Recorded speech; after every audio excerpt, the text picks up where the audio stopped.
जय हिंद एवरीवन, कैसे हैं आप लोग। काफ़ी दिन बाद आप सभी से मुलाकात हो रही है, तो आशा करता हूँ आप सभी बहुत प्यारे होंगे। स्वागत करता हूँ आप सभी का इस YouTube के प्लेटफॉर्म पर, जिसमें हम लोग YouTube के लिए जो इम्पोर्टेंट रूल्स हैं, जो एफकेट के लिए इम्पोर्टेंट रूल्स हैं, उसकी आज स्टडी करने वाले हैं। मैं आज के वीडियो में लगभग 30 रूल लेके आया हूँ, जो आपके लिए बड़े इंपॉर्टेंट होंगे और जो एफकेट के एग्जाम में डेफिनेटली आपको फायदा करेंगे। तो चलिए शुरू करते हैं आज का वीडियो। रूल्स हैं क्या क्या और कैसे हैं, पहले तो हमें ये भी समझना है ना। कंपाइल्ड तो हैं, लेकिन इन रूल्स को इकट्ठा करके लिखा गया, इसलिए I try to explain little bit about the chapters also, है ना, कि चैप्टर्स में क्या क्या है, so that at least you can make a clear cut image in your mind. ठीक है, चलिए शुरू करें। तो जो पहला वाला रूल कहता है वो हमेशा ही बड़ा सिंपल सा रूल है। पहला रूल क्या कहता है? पहला रूल कहता है कि भैया अगर सिंगुलर सब्जेक्ट है ना, अगर कभी भी आपका सिंगुलर सब्जेक्ट है, वो हमेशा सिंगुलर वर्ब के द्वारा फॉलो होता है। व्हाट इट मींस, इसका मतलब क्या है? सिंगुलर सब्जेक्ट हमेशा सिंगुलर वर्ब के द्वारा फॉलो होता है। इसका मतलब क्या है कि अगर आपका सब्जेक्ट सिंगुलर है, अच्छा सब्जेक्ट सिंगुलर है कि प्लूरल है, इस पे तो बाद में आते हैं। पहले हम ये समझते हैं कि सब्जेक्ट हो क्या सकता है। किसी भी सेंटेंस में सब्जेक्ट का काम कौन कर सकता है? देखो, हमारे पास पार्ट ऑफ स्पीच में डिफरेंट डिफरेंट टाइप के टॉपिक्स हैं, जैसे कि अगर आप मान लो एडवर्ब है, एडजेक्टिव है, नाउन है, प्रोनाउन है, बहुत सारे टॉपिक है। लेकिन इसमें से सब्जेक्ट का रोल कौन कौन प्ले कर सकता है ये देखते हैं ना। तो सब्जेक्ट का रोल सिर्फ दो ही चीज प्ले कर सकते हैं। पहला, या तो वो रोल नाउन प्ले करेगा, और या तो वो रोल कौन प्ले करेगा? प्रोनाउन प्ले करेगा। ठीक है, या तो वो रोल नाउन प्ले करेगा और या तो वो कौन सा करेगा? प्रोनाउन। सिर्फ दो ही चीज ऐसे हैं जो सब्जेक्ट का रोल प्ले कर सकते हैं। लेकिन अब आपको एक चीज और है, मल्टीपल टाइम्स हम देखते हैं कि एडवर्ब ऑफ प्लेस जो होता है, क्या होता है? Adverb of place. और एडवर्ब ऑफ प्लेस है क्या? एडवर्ब ऑफ प्लेस एक वर्ड है देयर। देयर एक एडवर्ब ऑफ प्लेस होता है। देयर क्या होता है? Adverb of place. लेकिन ये मल्टीपल टाइम्स आपको सब्जेक्ट की जगह पे लिखा हुआ दिखेगा। ठीक है, लिखा हुआ मल्टीपल टाइम दिखेगा, इसका मतलब ये थोड़ी है कि ये सब्जेक्ट है ना। ये तो रहेगा एडवर्ब ऑफ प्लेस ही ना, ये तो रहेगा एडवर्ब ऑफ प्लेस ही। तो फिर उस केस में सर क्या करेंगे? उस केस में अगर वर्ब डिसाइड करना तो कैसे करोगे? क्योंकि यहां पे इन्वर्जन हो गया है। क्या हो गया? इन्वर्जन हो गया है। मतलब इन्वर्जन का मतलब क्या है? इन्वर्जन का मतलब क्या है? देखो, नॉर्मली अगर मैं बात करूं तो सेंटेंस का स्ट्रक्चर क्या होता है? एक सब्जेक्ट होता है, एक वर्ब होता है और एक ऑब्जेक्ट होता है। एक सब्जेक्ट, एक वर्ब, एक ऑब्जेक्ट होता है। अब इस रूल के हिसाब से क्या कहता है कि जैसा सिंगुलर, अगर सब्जेक्ट आपका सिंगुलर है, अगर सब्जेक्ट आपका सिंगुलर है तो वर्ब आपका सिंगुलर ही होगा।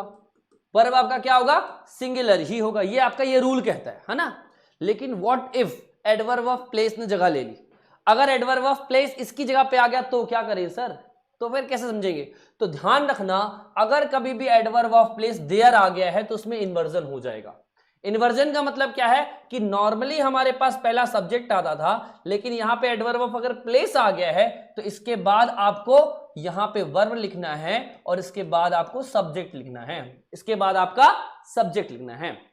अब यहां से एक चीज और समझोगे। क्या समझोगे? कि जो सब्जेक्ट है ना, ये जो सब्जेक्ट है ना, जो अगर ये सब्जेक्ट सिंगुलर है तो ये वर्ब भी सिंगुलर होगी, अगर ये सब्जेक्ट प्लूरल है तो ये वर्ब भी प्लूरल होगी, ये वर्ब भी प्लूरल होगी। बस आपको ये समझना है कि कहां पे सब्जेक्ट सिंगुलर, कहां पे सब्जेक्ट प्लूरल, तो वर्ब का किस पे क्या रोल होगा, है ना। इन्वर्जन भले हो गया यार, लेकिन वर्ब तो सब्जेक्ट के हिसाब से ही आएगी ना। सब्जेक्ट अगर प्लूरल है तो वर्ब प्लूरल, अगर सब्जेक्ट सिंगुलर है तो verb singular. That is what the rule says. ठीक है, क्लियर कट रूल है। ठीक है, समझ में आया? जैसे क्या बोलता है? बोलता है a boy goes to school, ये बोल रहा है, मान लो क्या बोल रहा है? A boy goes to school बोल रहा है। A boy goes to school. Now a boy क्या है? अ बॉय, यहां पे आप देख रहे हो बॉय क्या है हमारे पास? सिंगुलर काउंटेबल नाउन है।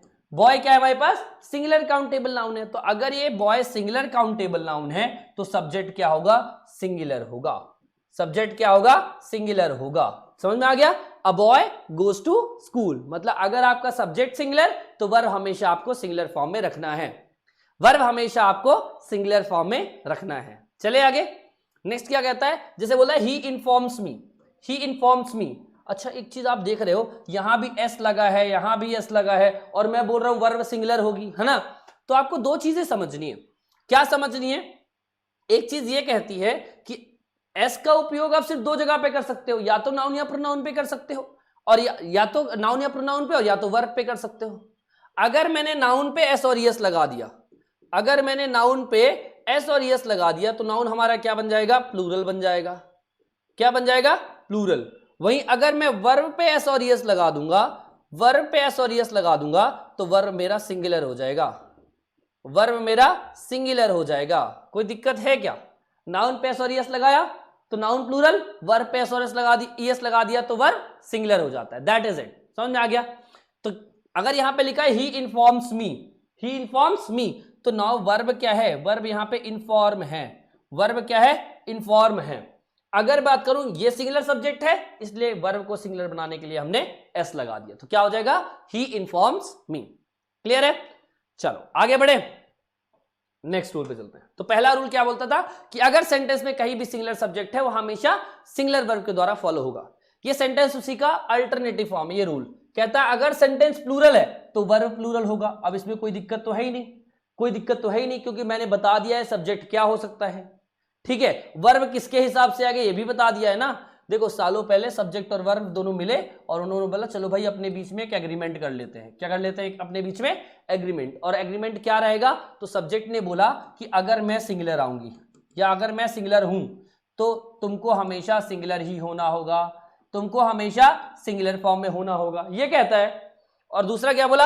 अगर मैं प्लूरल हुआ, क्या बोला? अगर मैं प्लूरल हुआ तो तुम भी प्लूरल होगे, तुम भी प्लूरल होगे। ये है एग्रीमेंट सब्जेक्ट और वर्ब के बीच में। ठीक है, अब इस रूल में क्या कहता है कि अगर सब्जेक्ट आपका प्लूरल है, अगर सब्जेक्ट क्या है आपका? प्लूरल है, तो हमेशा इसको प्लूरल फॉर्म ऑफ वर्ब से फॉलो करेंगे।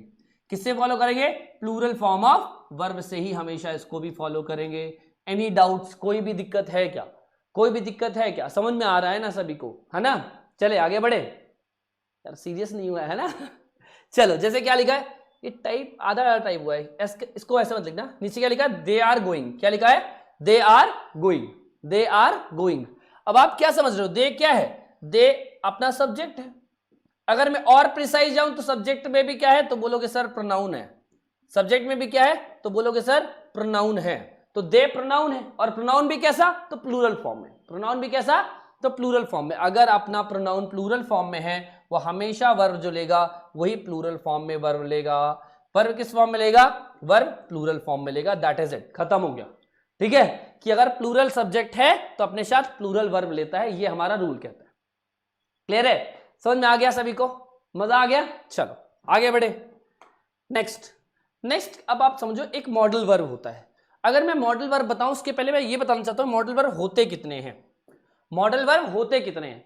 अच्छा, मॉडल वर्ब बताने के पहले मैं एक चीज और बता देना चाहता हूं आपको। चलो, ये मॉडल है, ये जो मॉडल वर्ब है ना, देखो अगर मैं वर्ब की बात करूं, किसकी बात करूं? वर्ब। ये दो तरीके के होते हैं। एक होता है ऑक्सिलरी वर्ब और एक होता है मेन वर्ब। क्या होता है? Main verb. ऑक्सिलरी आपके दो तरीके के होते हैं, एक होता है मॉडल ऑक्सिलरी और दूसरा क्या होता है? Primary verb. दूसरा क्या होता है? प्राइमरी। सिमिलर वे में मेन वर्ब भी दो तरीके के होते हैं, एक आपका होता है लिंकिंग वर्ब, लिंकिंग, और दूसरा क्या होता है? Action verb. दूसरा क्या होता है? Action verb. और एक्शन फिर फर्दर दो तरीके के होते हैं, एक होता है ट्रांजिटिव, एक होता है ट्रांजिटिव, और दूसरा क्या होता है? इंट्रांजिटिव। दूसरा क्या होता है? इंट्रांजिटिव। तो कुल मिलाकर कितने हो गए? ये पूरा एक शेड्यूल बना लेना, है ना? इसको ऐसे बना लेना एक टेबल टाइप की, भैया वर्ब इतने तरीके के होते हैं। अभी यहां पे हम बात किसी कर रहे हैं? मॉडल वर्ब की कर रहे हैं। किसकी बात कर रहे हैं? मॉडल वर्ब की। तो क्या बोलता है? देखो मॉडल वर्ब होते क्या है पहले हमें ये समझना है ना? मॉडल वर्ब है क्या क्या? तो आपको पता है कि आप एक लाइन में एक सांस में बोल सकते हो कि मॉडल वर्ब क्या होते हैं। तो आप बोलना कि sir will, would, can, could, shall, should, may, might, must. कितने हो गए ये? 1 2 3 4 5 6 7 8 9, और 4 कौन से होते हैं और बताता हूं। ठीक है, used to, used to, need not, need not, dare not, dare not और ऑट टू, डेयर नॉट और ऑट टू। ये क्या होता है? ये भी मॉडल होते हैं। ठीक है, तो कुल मिला के 13 टाइप्स ऑफ मॉडल हमने देखे हैं अपने पास। ठीक है, अब ये रूल क्या कहता है? देखो मॉडल वर्ब हमेशा ध्यान रखना। चलो मैं एक एडिशनल इंफॉर्मेशन इस रूल के अलावा भी बता देता हूं। क्या इंफॉर्मेशन है? इंफॉर्मेशन ये कहती है कि अगर कभी भी आपके सेंटेंस में मॉडल वर्ब आई है, अगर कभी सेंटेंस मॉडल वर्ब आई है, आपके सेंटेंस में कभी मॉडल वर्ब आई है, हमेशा वो अपने पीछे वर्ब का फर्स्ट फॉर्म लेगा। हमेशा वो अपने पीछे वर्ब का फर्स्ट फॉर्म लेगा। हमें ये ध्यान रखना है कि अगर सेंटेंस में कभी भी मॉडल वर्ब आई है, हमेशा अपने पीछे वो वर्ब का फर्स्ट फॉर्म लेगा। ठीक है, समझ में आ गया? तो मैंने पहले बताया वर्ब होते कितने तरीके के हैं? 2 तरीके के। पहला क्या हुआ? ऑक्सिलरी वर्ब, दूसरा क्या हुआ? Main verb. ऑक्सिलरी कितने तरीके के हो गए? 2 तरीके के। एक हो गया प्राइमरी, दूसरा हो गया एक हो गया मॉडल ऑक्सिलरी, दूसरा हो गया primary verb. Next main verb पे चले तो 2 तरीके के, एक लिंकिंग वर्ब, एक एक्शन वर्ब। एक्शन 2 तरीके के, ट्रांजिटिव और इंट्रांजिटिव। इतना ध्यान रखना है। इसके बाद इस रूल के हिसाब से मैंने आपको बताया मॉडल क्या है। तो मैंने क्या बताया कि भैया मॉडल लगभग हमारे पास 13 मॉडल्स होते हैं। अब ऑक्सिलरी का मतलब क्या है? ऑक्सिलरी वर्ब मतलब ऐसे वर्ब जो हेल्पिंग वर्ब का काम करते हैं। ठीक है, तो मैंने क्या बोला आपको कि मॉडल वर्ब कुल मिला के 13 है। कुल मिला के मॉडल वर्ब कितने हैं? 13 मॉडल वर्ब है। कितने मॉडल वर्ब है? 13। अब इसके बाद मैंने बोला कि मॉडल वर्ब हमेशा अपने पीछे वर्ब का फर्स्ट फॉर्म लेता है। क्लियर है? समझ में आ गया? मॉडल के बारे में इतनी सारी इंफॉर्मेशन क्लियर है। नेक्स्ट, ये रूल क्या कहता है कि मॉडल वर्ब जो है ना, modal verb does not change according to the subject. Modal verb does not change according to the subject. इसका मतलब क्या है? इसका मतलब क्या है भाई कि भैया अगर सब्जेक्ट चेंज हो रहा है, इसके चेंज होने का मॉडल वर्ब पे कोई प्रभाव नहीं पड़ता। सब्जेक्ट सिंगुलर हो या plural, modal as it is लिखा जाएगा। मान लो अगर विल का इस्तेमाल कर रहा हूं, तो सिंगुलर में भी विल, प्लूरल में भी विल। मान लो अगर मैं नीड नॉट का इस्तेमाल कर रहा हूं, तो सब्जेक्ट भले सिंगुलर हो या प्लूरल, उसको कोई फर्क नहीं है, लेकिन नीड नॉट को नीड नॉट ही लिखा जाएगा। समझ में आया? चलो, तो जैसे क्या बोला, he can do this, he can do this. Now he is what, यहां पे अगर आप ही देखोगे तो ये सब्जेक्ट यहां पे सिंगुलर है। सब्जेक्ट यहां पे क्या है? सिंगुलर है। तो इसके साथ भी मॉडल अपने बेस फॉर्म में आया है।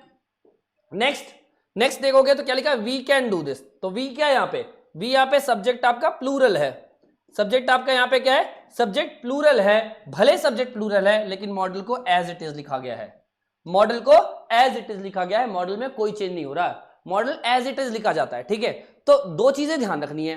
क्या बोल रहा है कि modal verb does not change according to the subject, whatever the subjects are. Subject कुछ भी हो सकता है, सिंगुलर है, प्लूरल है, लेकिन it does not impact on modal verb. Modal verb पे इंपैक्ट नहीं डालेगा, वो हमेशा एज इट इज लिखा जाएगा। ठीक है, चले आगे। चलो नेक्स्ट रूल पे चलते हैं। नेक्स्ट रूल क्या कहता है देखते हैं भाई। अगला रूल कहता है, अब ये रूल बहुत इंपॉर्टेंट है भाई, मेरे को तो लगता है कि बार बार पेपर में पूछ लेता है इस रूल से, है ना, बार बार पेपर में पूछ लेता है। नेक्स्ट रूल क्या कहता है? कहता है कि भैया अगर 2 सिंगुलर सब्जेक्ट हैं, क्या बोलता है? If 2 singular subjects are joint with, if 2 singular subjects are joint with and, ये ऑल लिखा है, गलत लिखा है भाई। If 2 singular subjects are joint with and, अगर 2 सिंगुलर सब्जेक्ट को मैंने एंड से ज्वाइन किया है, तो जो वर्ब आएगा ना, वर्ब हमेशा प्लूरल फॉर्म में लिखा जाएगा। वर्ब हमेशा किस फॉर्म में लिखा जाएगा? प्लूरल फॉर्म में। ठीक है, फिर से बोल देता हूं कि अगर 2 सिंगुलर सब्जेक्ट्स हैं, हमारे पास 2 सिंगुलर सब्जेक्ट थे, दोनों को हमने एंड से ज्वाइन किया है। किससे ज्वाइन किया है? एंड से ज्वाइन किया है, तो जो वर्ब होगी ना वो प्लूरल फॉर्म में होगी। इसका मतलब क्या है भाई? इसका मतलब एंड का काम क्या है? आप पहले मुझे बताओ, कंजंक्शन का काम क्या है? कंजंक्शन का काम है 2 क्लॉज को जोड़ना, 2 वर्ड्स को जोड़ना, 2 फ्रेज को जोड़ना या 2 सेंटेंसेस को जोड़ना, यही है ना कंजंक्शन। तो एंड क्या था? एंड के पहले अगर एक सब्जेक्ट आया है और एंड के बाद अगर दूसरा सब्जेक्ट आया है, इसका मतलब क्या है? 1 + 1 = 2 ही होता है ना, 1 + 1 = 2 ही होता है। तो अल्टीमेटली इसके बाद आने वाला जो वर्ब होगा वो प्लूरल फॉर्म में होगा। किस फॉर्म में होगा? प्लूरल फॉर्म में। ठीक है, कि अगर बोला कि अगर 2 सिंगुलर सब्जेक्ट लिखे, दोनों को एंड से ज्वाइन किया, तो वर्ब हमारा प्लूरल फॉर्म में होगा। ठीक है, जैसे क्या लिखा है? Ram and Shyam are playing, Ram and Shyam are playing. यहां पे एक singular subject S1 Ram ji हो गए, S2 हमारे श्याम जी हो गए। दोनों को हमने एंड से ज्वाइन कर दिया है। दोनों को किससे ज्वाइन कर दिया है? एंड से ज्वाइन किया है। तो जो ये वर्ब आई है ना, ये वर्ब प्लूरल फॉर्म में होगी। ये वर्ब आपकी प्लूरल फॉर्म में होगी। वर्ब आपकी प्लूरल फॉर्म में होगी। आई डोंट थिंक सो इसके बाद आपको कोई डाउट बचा होगा। है क्या कोई डाउट? नहीं है ना? चलिए आगे बढ़ता है। नेक्स्ट क्वेश्चन क्या कहता है? कहता है कि अगर 2 सिंगुलर सब्जेक्ट, सेम वो इसी रूल का रिपीटेटिव पार्ट है, कुछ नहीं है, बस इसमें थोड़ा सा डिफरेंस, थोड़ा सा ग्लिच है। ग्लिच क्या कहता है कि अगर हमने 2 सिंगुलर सब्जेक्ट लिए और दोनों किससे ज्वाइन कर दिए? एंड से। 2 सिंगुलर सब्जेक्ट लिए और दोनों को एंड से ज्वाइन कर दिया, और any article comes before the first, और कोई आर्टिकल हमारे फर्स्ट सब्जेक्ट के आगे आ जाता है, तो हम क्या मानेंगे कि हम एक ही आदमी की 2 क्वालिटीज की बात कर रहे हैं, या हम एक ही आदमी की बात कर रहे हैं, और उस पर्टिकुलर केस में वर्ब हमारा सिंगुलर होगा। उस पर्टिकुलर केस में वर्ब हमारा सिंगुलर होगा। ठीक है, तो मान लो अगर हमारे पास ये एक सिंगुलर सब्जेक्ट है, बीच में हमने एंड डाल दिया और यहां पे क्या हो गया, एक दूसरा सब्जेक्ट है, दोनों सब्जेक्ट को हमने किससे ज्वाइन कर दिया, एंड से, और आर्टिकल का इस्तेमाल हमने पहले के आगे कर दिया, आर्टिकल का इस्तेमाल हमने पहले के आगे कर दिया। तो इसका मतलब क्या है, इसका मतलब है हम ये मानेंगे कि दोनों सब्जेक्ट सेम ही हैं, दोनों सब्जेक्ट सेम ही है, या एक पर्सनैलिटी की बात हो रही है, और इसलिए इसके आगे आने वाला जो वर्ब है ना, ये जो वर्ब है ये सिंगुलर फॉर्म में होगा। वर्ब किस फॉर्म में होगा, सिंगुलर फॉर्म में होगा। That is it. ठीक है, समझ में आ रहा है, ये किस फॉर्म में होगा, सिंगुलर होगा। चलो, जैसे क्या लिखा है कि the principal and teacher is teaching, या इज कमिंग लिख लो, क्या लिखा है, the principal and teacher is teaching in the class. अब इसका मतलब क्या है कि जब प्रिंसिपल एक सब्जेक्ट हो गया, टीचर दूसरा सब्जेक्ट हो गया, दोनों को हमने एंड से ज्वाइन कर दिया, और आर्टिकल हमने पहले सब्जेक्ट के हिसाब पहले लगा दिया, पहले सब्जेक्ट के आगे हमने आर्टिकल लगा दिया। इसका मतलब क्या है, कई स्कूलों में ऐसा होता है प्रिंसिपल साहब भी टीचर होते हैं ना, तो वही बात बोल रही है कि उसकी दो पदवी है, एक प्रिंसिपल भी है, वो टीचर भी है उस स्कूल का। ठीक है, लेकिन पर्सनालिटी तो सेम है। अगर पर्सनालिटी एक है तो यहाँ पे वर्ब क्या आएगा, सिंगुलर आएगा। वर्ब क्या आएगा, यहाँ पे सिंगुलर आएगा, सिंगुलर वर्ब आएगा। एनी डाउट्स, समझ में आ रहा है। चलो नेक्स्ट रूल पे चलते हैं साहब, नेक्स्ट रूल पे चलते हैं। अब क्या रूल बोलता है, नेक्स्ट रूल बोलता है उसी का थोड़ा मॉडिफाइड वर्जन। देखो मैंने पहले क्या बोला, अगर हमारे पास दो सिंगुलर सब्जेक्ट, दोनों को एंड से ज्वाइन किया, इसका मतलब 1 + 1 = 2 हो गया, और वहां पे प्लूरल फॉर्म ऑफ वर्ब लिख देंगे। नेक्स्ट रूल क्या कह रहा था कि अगर दो सिंगुलर सब्जेक्ट है, दोनों को एंड से ज्वाइन किया हुआ है और पहले के आगे आर्टिकल लगा दिया है, तो हम क्या मानेंगे कि भैया हम एक ही पर्सनैलिटी की बात कर रहे हैं, और वहां पे वर्ब क्या होगा, सिंगुलर होगा। लेकिन इस केस में क्या मानेंगे भाई, ये जो केस है क्या कहता है कि मान लो ये आपका एक सब्जेक्ट है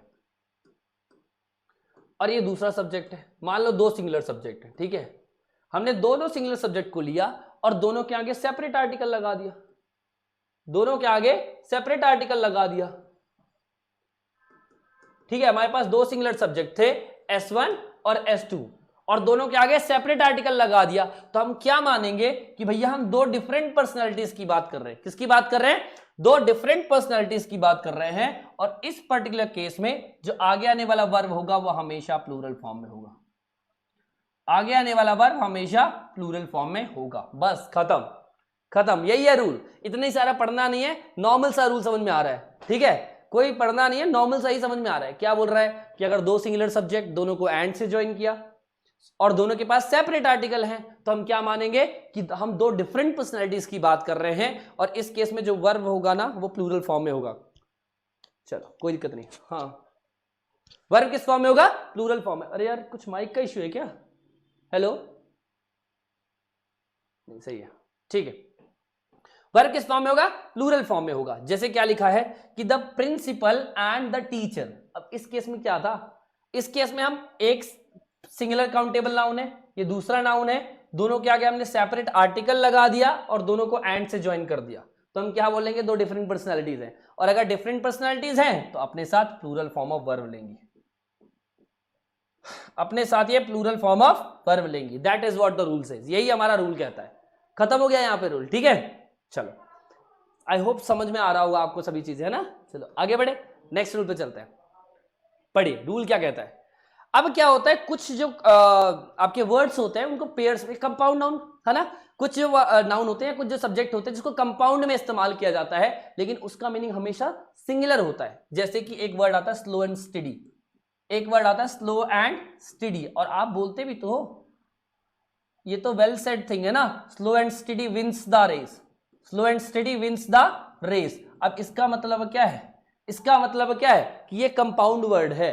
ठीक है, और अगर ऐसे कोई वर्ड आते हैं जैसे हॉर्स एंड चैरिट आ गया, स्लो एंड स्टडी आ गया, बैग एंड बैगेज आ गया, ठीक है, तो ये सभी वर्ड्स क्या होते हैं, ये सभी वर्ड ऐसे होते हैं अगर इनका इस्तेमाल हम सब्जेक्ट की तरह कर रहे होंगे तो ये हमेशा सिंगुलर फॉर्म ऑफ वर्ब से फॉलो होते हैं, सिंगुलर फॉर्म ऑफ वर्ब से फॉलो होते हैं। ठीक है, चलिए जैसे क्या लिखा है, slow and steady wins the race, क्योंकि ये सब्जेक्ट जो है ना वो सिंगुलर सब्जेक्ट मानेंगे। क्या मानेंगे इसे हम, सिंगुलर सब्जेक्ट मानेंगे, और अगर सब्जेक्ट सिंगुलर तो वर्ब भी हमारा सिंगुलर फॉर्म में होगा, वर्ब हमारा किस फॉर्म में होगा, सिंगुलर फॉर्म में होगा।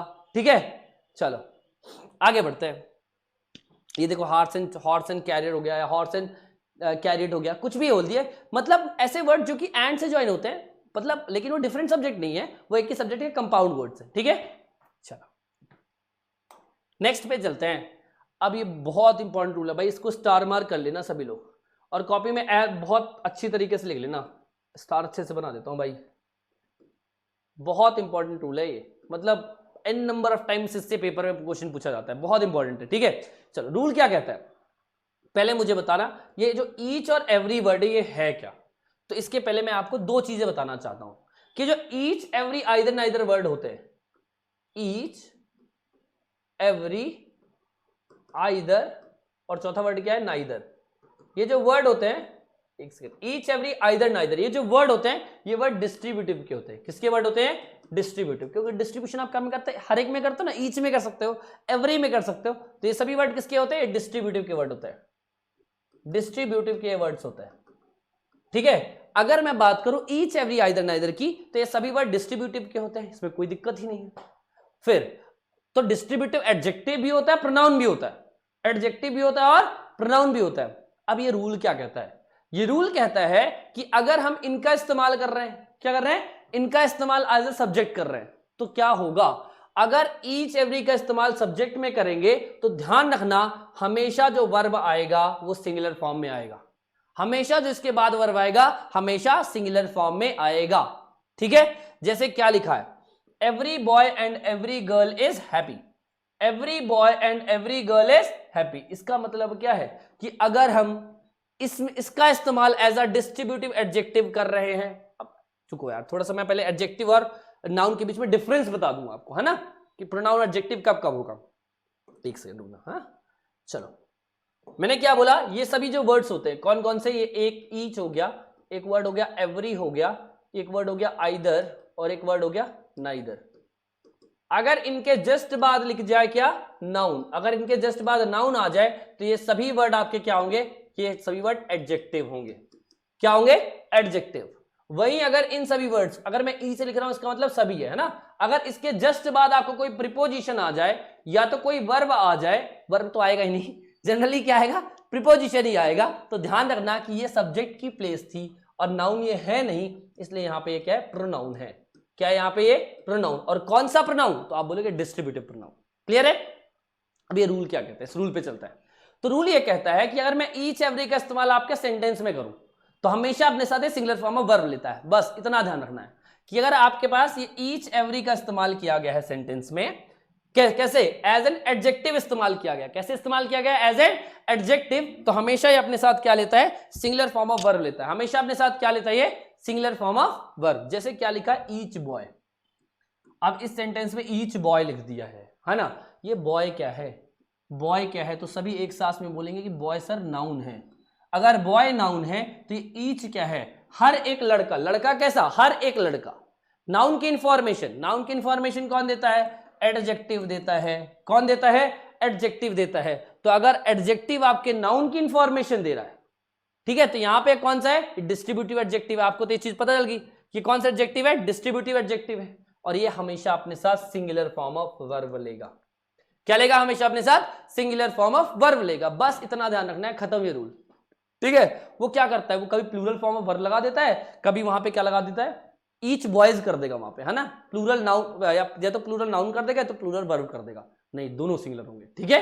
चलो क्या लिखा है, each man, each women and each child is happy, ठीक है, हर एक आदमी, देखो यहां पे भी सिंगुलर, सिंगुलर ये क्या है, सिंगुलर नाउन ही है, कोई ऐसा नहीं बोलेगा भाई प्लूरल फॉर्म में, है ना, सब बोलोगे सिंगुलर फॉर्म में, ठीक है, सिंगुलर, सिंगुलर एंड सिंगुलर, तो हमेशा अपने साथ ये singular subject and singular form of verb लेता है, बस खत्म, ठीक है।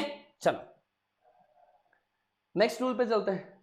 नेक्स्ट रूल क्या कहता है कि सपोज, अब हमने क्या ले लिया, अब हमने ईच एवरी आइदर नाइदर का इस्तेमाल कर दिया, ईच एवरी आइदर नाइदर का इस्तेमाल कर दिया, ये रूल रिपीट हो गया क्या, is used as a, if used as a subject followed by singular verb, वही है यार, रिपीट है ये रूल, है ना, अगर सब्जेक्ट की तरह इसका इस्तेमाल किया गया तो सिंगुलर फॉर्म ऑफ इसका वर्ब आएगा, रिपीट कर दिया है, ठीक है।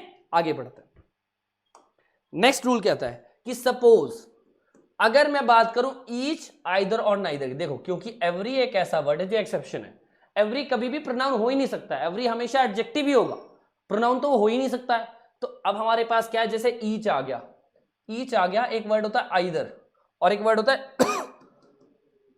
नाइदर। तीन वर्ड्स हैं, पहला वर्ड था ईच, फिर आइदर और नाइदर। अब क्या बोला, अगर इसका इस्तेमाल आपके सब्जेक्ट में हुआ है, सेंटेंस में हुआ है, इसके जस्ट बाद कोई प्रीपोजिशन आ जाए, इसके जस्ट बाद क्या आएगा, कोई प्रीपोजिशन आ जाए, तो ध्यान रखना यहां पे जो नाउन आएगा वो हमेशा प्लूरल फॉर्म में आएगा, जो नाउन आएगा वो हमेशा प्लूरल फॉर्म में आएगा, लेकिन वर्ब का वही है कि वर्ब हमेशा सिंगुलर फॉर्म में आएगा, वर्ब हमेशा सिंगुलर फॉर्म में आएगा। जैसे अच्छा आपको एक चीज और बताऊं, अब अगर आप इस सेंटेंस को देखोगे, ऑफ के बाद ये जो प्लूरल नाउन लिखा हुआ है, ऑफ के बाद ये जो प्लूरल नाउन लिखा है, तो ये जो ऑफ है ना, ऑफ अपना ऑब्जेक्ट ले रहा है, इसका सेंटेंस से लेना देना नहीं है, सेंटेंस की एडिटिव इंफॉर्मेशन देना है, ठीक है। जैसे क्या बोल रहा है, each of them is hard working, अभी लिखा हुआ है each of them is hard working, हर एक, उसमें से हर एक हार्ड वर्किंग है, उसमें से हर एक हार्ड वर्किंग है। तो मैंने पहले ही बोला था कि अगर ईच का इस्तेमाल एज अ सब्जेक्ट किया जाएगा, उस केस में ये क्या है, प्रोनाउन है, और प्रोनाउन में भी कौन सा प्रोनाउन, तो आप बोलोगे सर डिस्ट्रीब्यूटिव प्रोनाउन। कौन सा प्रोनाउन, तो आप बोलोगे डिस्ट्रीब्यूटिव प्रोनाउन, और हमेशा अपने साथ सिंगुलर फॉर्म ऑफ वर्ब लेता है। क्या लेता है, सिंगुलर फॉर्म ऑफ वर्ब, ठीक है, समझ में आ रहा है। चलो बढ़िया, आगे बढ़ते हैं। नेक्स्ट हमारे पास आता है, अब ये कलेक्टिव नाउन का रूल है, बड़ा अच्छा रूल है यार, मजेदार रूल है। क्या कहता है कि अगर कभी भी आपके सेंटेंस में कलेक्टिव नाउन का इस्तेमाल किया जाए, कलेक्टिव नाउन होते क्या है, तो group of members, common noun का एक छोटा सा ग्रुप बना दो, वो कलेक्टिव नाउन हो जाएंगे। जैसे बॉयज कॉमन नाउन है, जैसे गर्ल्स कॉमन नाउन है, लेकिन बेबे ऑफ गर्ल्स एक ग्रुप ऑफ गर्ल्स, छोटा सा गर्ल्स का ग्रुप, ठीक है। तो वही बोल रहा है कि अगर कलेक्टिव नाउन का इस्तेमाल किया गया है और कलेक्टिव नाउन यूनाइटेड है, क्या है, कलेक्टिव नाउन यूनाइटेड है, तो वर्ब आपका सिंगुलर आएगा, वर्ब आपका क्या आएगा, सिंगुलर आएगा। और प्रोनाउन क्या होगा, प्रोनाउन हमेशा इट या इट्स का इस्तेमाल किया जाएगा, प्रोनाउन हमेशा क्या इस्तेमाल करेंगे, इट या इट्स का, ठीक है। जैसे क्या लिखा है, the team has one it's match, the jury has given it's decision, ठीक है।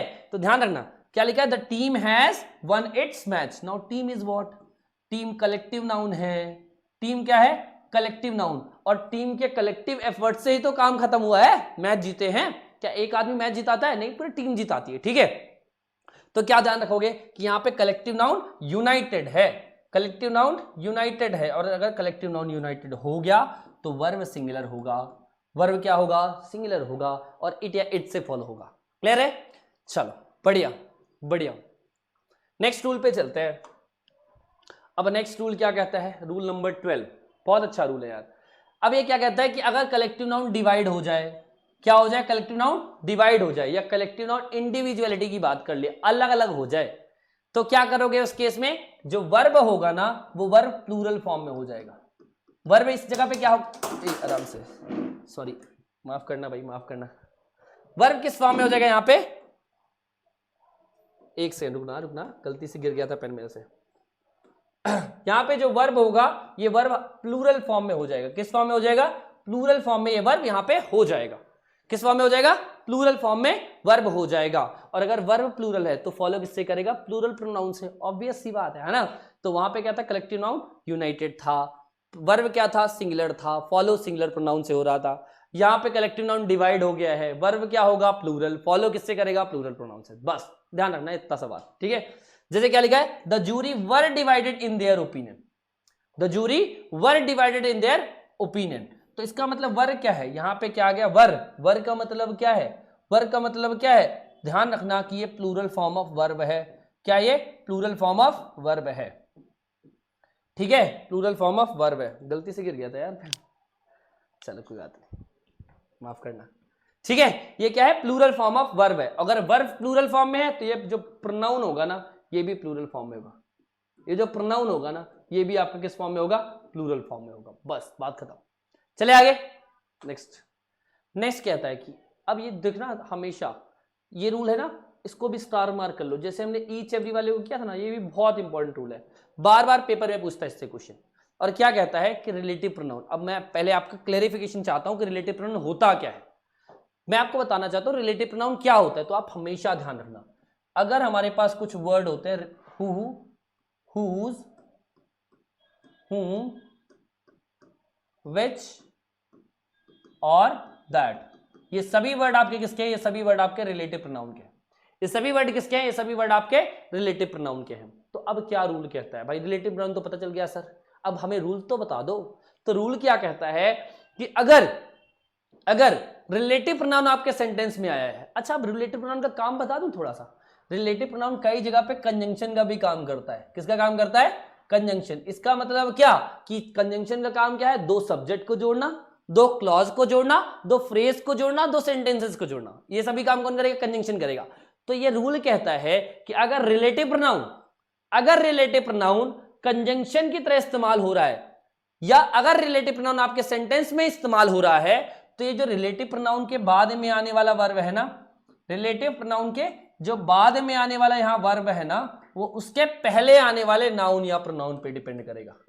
उसके पहले आने वाले नाउन या प्रोनाउन पे डिपेंड करेगा। मतलब फिर से बता देता हूं क्या कहता है ये रूल कि अगर रिलेटिव प्रोनाउन का इस्तेमाल आपके सेंटेंस में किया गया है, तो जो रिलेटिव प्रोनाउन के बाद में आने वाला ये जो वर्ब है ना, ये रिलेटिव प्रोनाउन के पहले आने वाले नाउन या प्रोनाउन पे डिपेंड करेगा। इसका मतलब क्या कहना चाहते हो सर? इसका मतलब ये है कि अगर आपका ये नाउन सिंगुलर, अगर आपका ये नाउन सिंगुलर, तो ये जो वर्ब होगा ये सिंगुलर। अगर आपका ये नाउन या प्रोनाउन प्लूरल, अगर ये आपका नाउन या प्रोनाउन प्लूरल, तो ये जो वर्ब होगा ये किस फॉर्म में लिखे जाओगे? प्लूरल फॉर्म में लिखा जाएगा। अगर noun singular, verb singular, noun plural, verb plural, that is it, खत्म। यहीं पे रूल खत्म होता है। इतना सारा पढ़ना गया है, ठीक है? इतना सारे पढ़ने में क्या है? क्रक्स निकाल के रख दिया बस रूल का। रूल क्या कहता है कि रिलेटिव प्रोनाउन के बाद में आने वाला क्या? वर्ब रिलेटिव प्रोनाउन के पहले आने वाले नाउन या प्रोनाउन पे डिपेंड करता है। ठीक है, चलो जैसे क्या बोल रहा है? वन ऑफ देम, तो कोई दिक्कत नहीं, यहां तक तो कोई दिक्कत नहीं, वन ऑफ देम। अब देखो क्या है? हु आया है रिलेटिव प्रोनाउन। क्या लिखा है? हु रिलेटिव प्रोनाउन आया है। तो हु के बाद में आने वाला जो वर्ब होगा ना, हु के पहले आने वाले नाउन या प्रोनाउन पे डिपेंड करेगा। यहां पे आर क्यों आया? आर यहां पे प्लूरल फॉर्म में इसलिए आया क्योंकि देम जो है ना वो प्लूरल फॉर्म ऑफ प्रोनाउन है, प्लूरल फॉर्म ऑफ प्रोनाउन है। ठीक है, समझ में आ रहा है? चलो बढ़िया चलो आगे बढ़ते हैं। नेक्स्ट रूल कहता है, बहुत इंपॉर्टेंट रूल है, मस्त रूल है ये, बहुत बार रिपीट होता है। क्या कहता है? आपके सेंटेंस में अगर अ नंबर ऑफ का इस्तेमाल किया गया है, किसका इस्तेमाल किया गया है? अगर आपके सेंटेंस में अ नंबर ऑफ का इस्तेमाल किया गया है, तो ये हमेशा प्लूरल नाउन और प्लूरल वर्ब से फॉलो होता है। किससे फॉलो होता है? प्लूरल नाउन और प्लूरल वर्ब से हमेशा फॉलो होता है। जैसे कि a number of students are working. तो ये आर क्यों आया? क्योंकि रूल क्या कहता है कि अगर हमारे सेंटेंस में अ नंबर ऑफ का इस्तेमाल किया जाएगा, तो ये जो वर्ड है ना, ये जो उसके बाद ऑब्जेक्ट है ना, ये प्लूरल फॉर्म में होगा।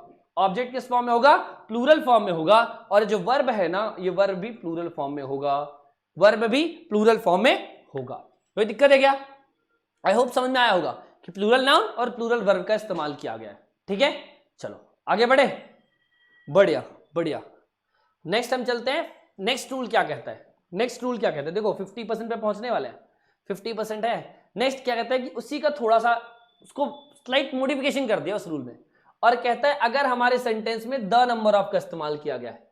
किसका इस्तेमाल किया गया है? The number of. अगर आपके सेंटेंस में द नंबर ऑफ का इस्तेमाल किया गया है, तो द नंबर ऑफ के बाद आप प्लूरल नाउन तो इस्तेमाल करोगे, लेकिन आगे आने वाला जो वर्ब होगा वो सिंगुलर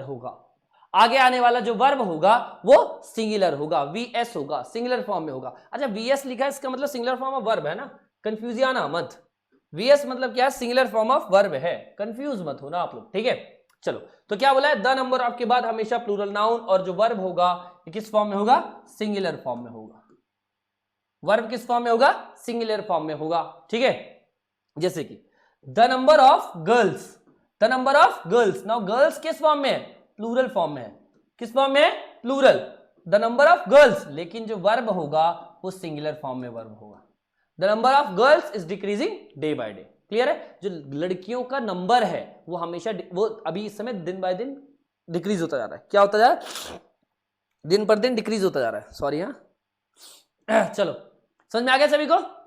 चलो, तो यहां तक हमने क्या पढ़ा, 15 रूल्स पढ़े। 15 रूल्स में हमने कुछ चीजों में मॉडल देखा, कुछ वर्ब के बारे में देखा, वर्ब का रिएक्शन देखा कि भाई नाउन की तरह अगर नाउन लिखा है, अगर नाउन सिंगुलर है तो वर्ब कैसा आएगा, अगर नाउन प्लूरल है तो वर्ब कैसा आएगा, ये देखा। वहीं हमने इसके पहले वाले रूल में क्या देखा कि रिलेटिव प्रोनाउन का अगर इस्तेमाल किया गया है सेंटेंस में तो रिलेटिव प्रोनाउन के बाद में आने वाला जो वर्ब है रिलेटिव प्रोनाउन के पहले आने वाले नाउन या प्रोनाउन पे डिपेंड करेगा। क्लियर कट रूल था, ठीक है। चलिए अब यहां पे चलते हैं। देखो एक चीज और मैं आपको बताना चाहता हूं, मैंने ये जो पिछला रूल लिखा था उसको रिवाइज करें पहले। अगर रूल था ये क्या था, अ नंबर ऑफ, रूल किसका था, अ नंबर ऑफ के बाद प्लूरल काउंटेबल नाउन और प्लूरल वर्ब का इस्तेमाल करते हैं। वहीं द नंबर ऑफ के बाद प्लूरल नाउन लेकिन वर्ब का सिंगुलर रहेगा। इसको याद रख लेना ना, कंफ्यूज करता है बार बार और पेपर में क्वेश्चन देता है फिर आप कंफ्यूज हो जाते हो, ठीक है। चले आगे, बढ़िया, आगे बढ़े क्या सभी लोग। अब चलते हैं नेक्स्ट रूल पे। अगला रूल क्या कहता है उस पे चलते हैं। देखो अब हमारे पास जो रूल है वो ये कहता है कि अगर हमारे सेंटेंस में 3 फ्रेजेस का इस्तेमाल किया, फ्रेजेस क्या है ये ध्यान रखना, 3 वर्ड है या 3 फ्रेजेस का इस्तेमाल किया गया, मतलब अगर आपके सेंटेंस में वर्ड क्या है मैनी, अ गुड मैनी या अ ग्रेट मैनी का इस्तेमाल किया गया है, 3 चीजें हैं, मैनी, अ गुड मैनी या ग्रेट मैनी, तो इसके साथ हमेशा प्लूरल नाउन और प्लूरल वर्ब का इस्तेमाल होगा। इसके साथ हमेशा प्लूरल नाउन और प्लूरल वर्ब का इस्तेमाल होगा, ठीक है। रूल क्या कहता है कि अगर आपके सेंटेंस में सब्जेक्ट के रूप में many, a good many, great many का इस्तेमाल किया गया है तो उसके बाद हमेशा प्लूरल नाउन और प्लूरल वर्ब का इस्तेमाल होगा, दैट इज इट, ठीक है। जैसे क्या लिखा है, many boys are playing, many boys are playing cricket. Now many का इस्तेमाल किया गया आपके सेंटेंस में तो ये सब्जेक्ट होगा ना, ये प्लूरल फॉर्म में होगा। किस फॉर्म में होगा सब्जेक्ट, ये प्लूरल फॉर्म में होगा और जो वर्ब आई है वो भी आपकी प्लूरल फॉर्म में ही होगी, वर्ब भी आपकी प्लूरल फॉर्म में ही होगी, बस इतना ध्यान रखना है सभी को, ठीक है। लेकिन इसमें ग्लिच आ जाता है कई जगह पे, इसमें ग्लिच आता है और ग्लिच क्या कहता है कि अगर कोई आर्टिकल आ जाए, किसके बाद आ जाए, मैनी के जस्ट बाद कोई आर्टिकल आ जाए, अगर जैसे अगर मैंने ये फ्रेज इस्तेमाल किया है तो अगर मैनी के जस्ट बाद कोई आर्टिकल आ जाए, इसके जस्ट बाद कोई आर्टिकल आ जाए और फिर यहां पे सब्जेक्ट लिख दे, ठीक है, तो क्या बोलता है अगर मैनी के जस्ट बाद कोई आर्टिकल आ जाए तो क्या होगा, देन सिंगुलर नाउन और सिंगुलर वर्ब का इस्तेमाल होगा। तो उस केस में आपको सिंगुलर नाउन और सिंगुलर वर्ब का इस्तेमाल करना है, ठीक है। देखो नॉर्मल केस में क्या बोला, many, a good many, great many, तीनों का इस्तेमाल किया गया था। इसके साथ बोला इसने प्लूरल नाउन और प्लूरल वर्ब का इस्तेमाल करना, लेकिन मैनी के बाद अगर कोई आर्टिकल आ जाए तो सब्जेक्ट भी सिंगुलर और वर्ब भी सिंगुलर, ठीक है, समझ में आया। जैसे क्या लिखा है, many a student, many a student, अगर मैं इस आ को हटा दूं तो फिर क्या हो जाएगा, मैनी स्टूडेंट्स, और जो वर्ब होगी वो क्या होगा, हैव। लेकिन यहां पे क्या लिखा है, मैनी के जस्ट बाद एक आर्टिकल लिखा हुआ है, मैनी के जस्ट बाद एक आर्टिकल लिखा हुआ है तो सब्जेक्ट क्या होगा, सिंगुलर होगा, सब्जेक्ट क्या होगा, सिंगुलर, और वर्ब भी आपका सिंगुलर, दैट्स इट, खत्म। सब्जेक्ट भी सिंगुलर और वर्ब भी सिंगुलर, ठीक है। चलो बढ़िया, मजा आ रहा है। नेक्स्ट रूल पे चलता है। नेक्स्ट रूल कहते हैं, अब ये रूल कौन सा है भाई, हमारे पास कुछ वर्ड्स होते हैं और वो किसके होते हैं, इनडेफिनिट प्रोनाउन के, मतलब कुछ वर्ड ऐसे होते हैं जिसमें आप किसी को कुछ बताना नहीं चाहते हो, कुछ चीजें आप सीक्रेट रखना चाहते हो, ठीक है। तो क्या होता है इसमें, क्या कुछ वर्ड को आप किसी से बताना नहीं चाहते हो और जब उस जगह पे किसी सब्जेक्ट का इस्तेमाल करते हो या प्रोनाउन का इस्तेमाल करते हो तो वो प्रोनाउन इनडेफिनिट प्रोनाउन होता है। अब यहां की बात करते हैं तो इनडेफिनिट प्रोनाउन क्या क्या होता है, everyone, everybody, someone, somebody, no one, nobody, anyone, anybody, everyone, everybody. अगर ये सभी का इस्तेमाल आपके सेंटेंस में किया गया, अगर इन सबको एक बात में बोलूं तो क्या है, ये इनडेफिनिट प्रोनाउन है, ये सभी क्या है, इनडेफिनिट, इनडेफिनिट प्रोनाउन। अगर आपके सेंटेंस में इनडेफिनिट प्रोनाउन का इस्तेमाल किया गया है, किसका इस्तेमाल किया गया है, इनडेफिनिट प्रोनाउन का, तो वर्ब हमेशा सिंगुलर फॉर्म में आएगा। वर्ब किस फॉर्म में आएगा, सिंगुलर फॉर्म में, ये ध्यान रखना है। क्या बोला मैंने, फिर से रिपीट कर देता हूं, अगर आपके सेंटेंस में सब्जेक्ट के रूप में इनडेफिनिट प्रोनाउन का इस्तेमाल किया गया है तो वर्ब सिंगुलर होगा, वर्ब सिंगुलर होगा, वर्ब सिंगुलर होगा, बस इसको दिमाग में बिठा लेना है, ठीक है।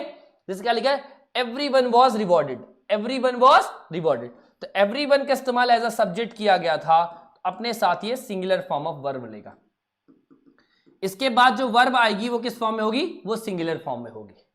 इसके बाद जो वर्ब आएगी वो सिंगुलर फॉर्म में होगी, ठीक है। चले आगे, चलो बढ़िया।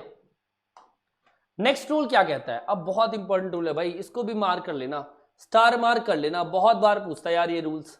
अगर देखो अब मैं यहां आपको 2 चीजें बताना चाहता हूं।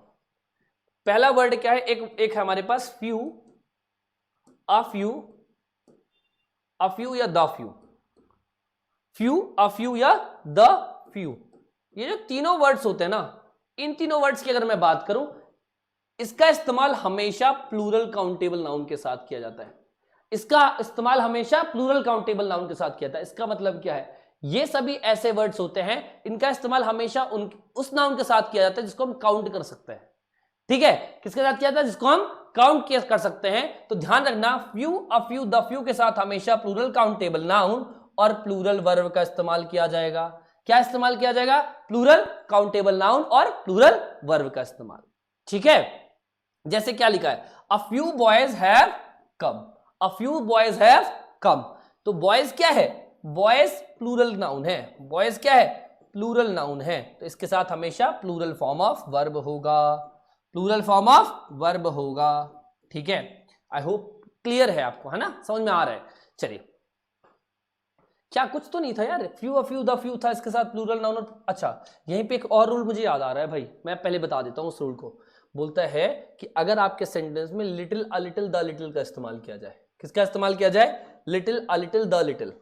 एक सेकेंड रुकना, अगर आपके सेंटेंस में तीन वर्ड, पहला वर्ड है लिटिल, दूसरा वर्ड क्या है, अ लिटिल, क्या लिख दिया मैंने, little, a little, a little, और तीसरा द लिटिल का इस्तेमाल किया जाए, किसका इस्तेमाल किया जाए, लिटिल, अ लिटिल या द लिटिल का इस्तेमाल किया जाए, तो इसके साथ सिंगुलर नाउन, या इसके साथ सिंगुलर नाउन बोल रहा हूं, इसके साथ अनकाउंटेबल नाउन, अनकाउंटेबल नाउन और सिंगुलर वर्ब का इस्तेमाल होगा। क्या इस्तेमाल होगा, अनकाउंटेबल नाउन और सिंगुलर वर्ब, किसके साथ, little, a little, the little के साथ अनकाउंटेबल नाउन और सिंगुलर फॉर्म ऑफ वर्ब आएगी। ठीक है, चलो, जैसे कि a little water was left in the bucket, a little water, a little water was left, a little मत लिखो, इसको लिटिल ही कर दो, नेगेटिव वाटर, नेगेटिव में कर दो, क्या बोल दो, little water was left in the bucket. तो अगर लिटिल का इस्तेमाल किया गया है तो हमेशा, अरे यार क्या गलत कर दिया भाई, यहां पे देखो क्या लिखना है, little water was, little water was, भैया वाटर भूल ही गया था मैं, सब्जेक्ट लिखना क्या था, little water was left in the bucket. तो अगर लिटिल का इस्तेमाल किया गया तो इसके साथ अनकाउंटेबल नाउन, और अगर अनकाउंटेबल नाउन है तो वर्ब सिंगुलर आएगी। ये ध्यान रख लेना, इस रूल को ध्यान रख लेना आप लोग। ठीक है, चलिए नेक्स्ट रूल पे चले, नेक्स्ट रूल पे चले, अगला रूल क्या कहता है इसको समझते हैं। अच्छा ये रूल वही है, चलो बढ़िया यार, इस रूल पे आ गए। क्या बोलता है कि अगर little, a little, the little का इस्तेमाल किया गया है आपके सेंटेंस में, तो उसके साथ अनकाउंटेबल नाउन और सिंगुलर वर्ब आएगा। क्या आएगा, अनकाउंटेबल नाउन और सिंगुलर फॉर्म ऑफ वर्ब आएगी। ठीक है, तो क्या लिखा है, a little money was, a little money was spend, जो थोड़ा बहुत उसके पास पैसा बचा था ना, वो पैसा भी उसने क्या कर दिया है, स्पेंड कर दिया है ना। कुछ लोग तो कहोगे भाई सर मनी तो हम काउंट कर सकते हैं, मनी तो काउंट, भैया मनी काउंट नहीं कर रहे, रुपया काउंट कर रहे हो। ठीक है, मनी इज डिफरेंट थिंग। ठीक है, और वहां पे रुपया का काउंट हो रहा है, 100 रुपए की नोट है, समझ में आया, 100 मनी बोला कभी आपने, 100 रुपए ही बोला ना, तो money is an uncountable noun, हमेशा ध्यान रखना। इसी के साथ एक और वर्ड, जैसे एक वर्ड आता है लगेज, एक वर्ड क्या आता है लगेज, ये भी अनकाउंटेबल। एक वर्ड होता है बैगेज, बैगेज ये भी अनकाउंटेबल नाउन है। Next scenery, scenery. Next word होता है आर्म्स, अनकाउंटेबल। नेक्स्ट वर्ड और क्या होता है, एक वर्ड होता है न्यूज, अनकाउंटेबल है यार, न्यूज ठीक है। एक वर्ड और क्या होता है, स्टोन, न्यूज रहने दो, पहले लिखो स्टोन। एक वर्ड होता है स्टोन, एक होता है पेपर, एक होता है ब्रेक, ब्रेक, एक होता है इंफॉर्मेशन, इंफॉर्मेशन। फर्नीचर लिखा, एक वर्ड होता है फर्नीचर। ये सभी वर्ड क्या होते हैं, इस तरीके से और भी वर्ड होते हैं, ये तो कुछ इंपॉर्टेंट वर्ड मैंने लिख दिए। कौन कौन से, luggage, baggage, scenery, stone, paper, break, information, furniture, ये सभी वर्ड क्या होते हैं, ये सभी वर्ड आपके अनकाउंटेबल होते हैं। सभी वर्ड क्या होते हैं, अनकाउंटेबल होते हैं, और इन सभी वर्ड्स के साथ आप हमेशा सिंगुलर फॉर्म ऑफ वर्ब का इस्तेमाल करोगे। क्या इस्तेमाल करोगे, सिंगुलर फॉर्म ऑफ वर्ब का इस्तेमाल करोगे। ठीक है, चलो बढ़िया बढ़िया, आगे बढ़ते हैं। नेक्स्ट रूल क्या कहता है, नेक्स्ट रूल पे चलते हैं। 20वां रूल कहता है, अब देखो हमने अभी इसके पहले एक रूल पढ़ा था क्या पढ़ा था कि रिलेटिव प्रोनाउन के बाद में आने वाला जो वर्ब है ना, ये रिलेटिव प्रोनाउन के पहले आने वाले नाउन या प्रोनाउन पे डिपेंड कर रहा था। क्या बोला था मैंने? रिलेटिव प्रोनाउन के जो बाद में आने वाला वर्ब है उसके पहले आने वाले नाउन या प्रोनाउन पे डिपेंड कर रहा था। लेकिन ये रूल कुछ और कहता है। क्या कहता है ये रूल? हमारे पास कुछ कंजंक्शंस है। कंजंक्शन कौन कौन से हैं? तो अगर मैं बोलूं, अगर दो सब्जेक्ट को ज्वाइन किससे करो? एज वेल एज से करो। किससे? एज वेल एज से, with, along with, together with, and not, besides, like, except, rather। ठीक है, मैंने क्या बोला? As well as, with, along with, together with, and not, besides, like, except, rather से अगर हम दो सब्जेक्ट को ज्वाइन करें, किसको ज्वाइन करें? दो सब्जेक्ट को ज्वाइन करें, तो क्या समझोगे? जो वर्ब होगी ना, जो वर्ब होगी ना, वो किसके हिसाब से होगी? Verb will be according to the first subject. Verb हमेशा फर्स्ट सब्जेक्ट के हिसाब से होगी। किसके हिसाब से वर्ब होगी? फर्स्ट सब्जेक्ट के हिसाब से वर्ब होगी। फर्स्ट सब्जेक्ट के हिसाब से हमेशा वर्ब होगी। ठीक है, ध्यान रखना। जैसे क्या लिखा? Ram with his friends. Ram with his friends. अब आप क्या सोचोगे? देखो, आप सोचोगे ये कि यार फ्रेंड्स लिखा है, ये जो फ्रेंड्स लिखा है, तो इसके लिए मैं क्या कर दूं? इसके लिए मैं प्लूरल लगा दूं। गलत हो भाई। अगर मैंने बोला दो सब्जेक्ट को with, along with, as well as, together with, and not, beside से ज्वाइन करोगे, तो ध्यान रखना इसके बाद में जो आने वाला वर्ब है, इसके बाद में जो आने वाला वर्ब है, हमेशा वो फर्स्ट सब्जेक्ट पे डिपेंड करता है। और अगर फर्स्ट सब्जेक्ट सिंगुलर तो वर्ब सिंगुलर होगा। फर्स्ट सब्जेक्ट सिंगुलर तो वर्ब सिंगुलर। तो यहां पे क्या आ गया? सिंगुलर वर्ब आ गया। शॉर्ट फॉर्म में बता दे, शॉर्ट फॉर्म में बता दे क्या कहता है रूल। कुछ नहीं है भाई। ये एज वेल एज जब मैं लिख रहा हूं ना, तो एज वेल एज मतलब ये पूरे वर्ड्स लिख रहा हूं। ठीक है, तो रूल क्या कहता है? अगर आपने दो सब्जेक्ट को ज्वाइन किया है, किससे? इन सभी कंजंक्शन वाले वर्ड से। अगर दो सब्जेक्ट को ज्वाइन किया है, तो इसके अब पहले आने वाला वर्ब बताएं किस पे डिपेंड करेगा? इसके पहले आने वाला वर्ब हमेशा डिपेंड करेगा इसके पहले सब्जेक्ट पे। किस पे डिपेंड करेगा? पहले वाले सब्जेक्ट पे। ठीक है, फर्क नहीं पड़ता कि सेकंड सब्जेक्ट क्या लिखा है, फर्स्ट सब्जेक्ट क्या है, उस पे ही वर्ब डिपेंड करेगा बस। ठीक है, चलो। जैसे क्या लिखा है? Anwar and not you. Anwar and not you has done it. तो अनवर के लिए हैज आया। हैज किसके लिए आया? अनवर के लिए। यू के लिए हैज नहीं आया। यू के लिए तो हैव आता ना। तो किसके लिए आया? अनवर के लिए। ठीक है, अब एक रूल और पढ़ेंगे जिसमें वर्ब सेकंड पे डिपेंड करेगा। कौन सा रूल है देखते हैं आगे। ठीक है, चलो, ये आ गया रूल, ये आ गया रूल। ये रूल कहता है, मैंने क्या बोला? पहले कंजंक्शन क्या थे? As well as, with, along with, together with, and not, besides, like, except, rather. इसके साथ हमने अगर दो सब्जेक्ट को ज्वाइन किया था तो वर्ब फर्स्ट सब्जेक्ट के हिसाब से थी। लेकिन अगर हम अपने दो सब्जेक्ट को किससे ज्वाइन करते हैं? आइदर और, neither nor, neither nor, not only, but also say join करते हैं। किससे करते हैं? आइदर और, neither nor, not only, but also say अगर हम दो सब्जेक्ट को ज्वाइन करते हैं, तो वर्ब हमारे हमेशा सेकेंड सब्जेक्ट के हिसाब से होगी। या तो ये कहूं कि नियरेस्ट सब्जेक्ट के हिसाब से वर्ब होगी। वर्ब किसके हिसाब से होगी? नियरेस्ट सब्जेक्ट के हिसाब से होगी। जैसे कि नाइदर के बाद अगर यहां पे सब्जेक्ट लिखा है, नॉर के बाद अगर यहां पे सब्जेक्ट लिखा है, तो जो वर्ब होगी ना, ये जो वर्ब आएगी वो अपने नियरेस्ट सब्जेक्ट के हिसाब से वर्ब आएगी। वर्ब किसके हिसाब से आएगी? नियरेस्ट सब्जेक्ट के हिसाब से आएगी। ठीक है, चलो पढ़ लेते हैं। When two subjects are joined with either or, neither nor, not only but also, the verb will be according to the second subject। second मतलब इसको ये भी कह सकते हो कि नियरेस्ट सब्जेक्ट की बात कर रहा है। किसकी बात कर रहा है? नियरेस्ट सब्जेक्ट की बात कर रहा है। क्योंकि इन्वर्जन जब होता है ना तो कंफ्यूज हो जाते हो, इसलिए ध्यान रखना सेकंड का मतलब नियरेस्ट सब्जेक्ट की बात हो रही है यहां पे। ठीक है, जैसे क्या लिखा है? Neither the parents. क्या लिखा है? नाइदर द पेरेंट्स, ये नॉट नहीं है भाई, नॉर है यहां पे। Neither the parents nor the sons, neither the parents nor the sons have come. ना तो पेरेंट्स आए ना ही उनके लड़के आए। ठीक है, ना तो पेरेंट्स आए ना तो उनके लड़के आए। ध्यान रखना, ये जो सन्स, ये जो वर्ब आया है ना, ये जो वर्ब हैव आया ना, वो सन के हिसाब से आएगा। अगर मैं सन्स हटा दूं, मान लो अगर मैं यहां पे सन्स हटा दूं और सन्स हटा के सिर्फ यहां पे मैं सन कर दूं, क्या कर दूं? मान लो कि यहां पे क्या है? सन है बस। क्या यहां पे? सन है। क्या लिख दिया? Neither the parents nor the son. तो अब यहां पे पता है क्या होगा? यहां पे जो वर्ब होगी वो प्लूरल फॉर्म में नहीं आएगी, यहां पे वर्ब सिंगुलर फॉर्म में आएगी।